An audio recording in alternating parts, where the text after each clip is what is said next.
Hello বন্ধুরা, মাছ বানানোর জন্য এখানে পেঁয়াজ কুচি নিয়েছি কাঁচা লঙ্কা কুচি, এখানে নিয়েছি রসুন, এখানে শীতল মাছটাকে ভালো করে ধুয়ে নিয়েছি। এখানে শীতল মাছ নিয়েছি, এবার 3টে শীতল মাছ নিয়েছি বড় বড়। এখানে শীতল মাছের জন্য কড়াইটা গরম হয়ে গেছে, এখন তেল দিয়ে দিলাম পরিমাণ মতো। তেলটা গরম হয়ে গেছে, এখন এর মধ্যে দিয়ে দেব কেটে রাখা পেঁয়াজ কুচি।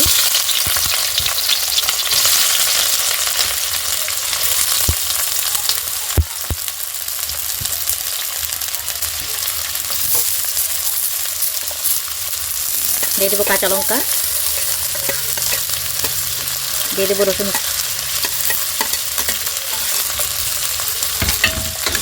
নাড়া করে দিলাম।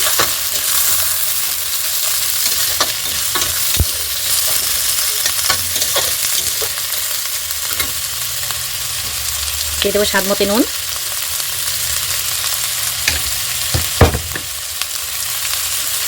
দিয়ে দেবো হলুদ গুঁড়ো, এটাকে নাড়াচাড়া করে দেবো।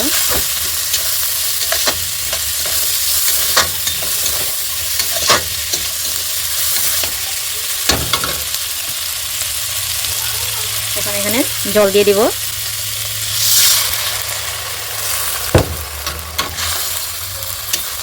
পেঁয়াজ মরিচ রসুনটা সিদ্ধ হওয়ার জন্য জল দিয়েছি, এটাকে ঢেকে দেব। এখন ঢাকনাটা খুলে দিয়েছি।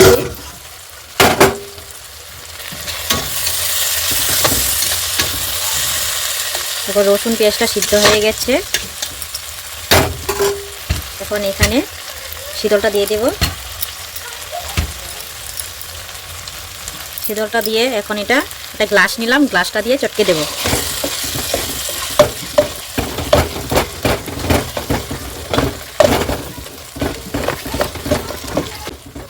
সবাই তো সব রকমভাবে খেয়েছো শীতল চাটনি, এভাবে খেয়ে দেখো বন্ধুরা, এটা স্বাদে আলাদা। দেখো চটকে নিয়েছি,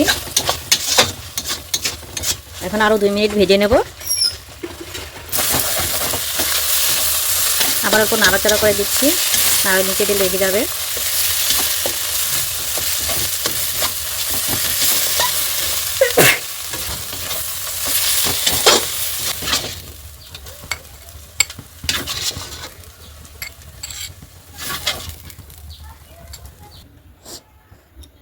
দেখো বন্ধুরা, দেখো শীতল চাটনি বানিয়ে নিয়েছি। তোমাদের যদি ভালো লাগে লাইক করো, কমেন্ট করো, শেয়ার করো।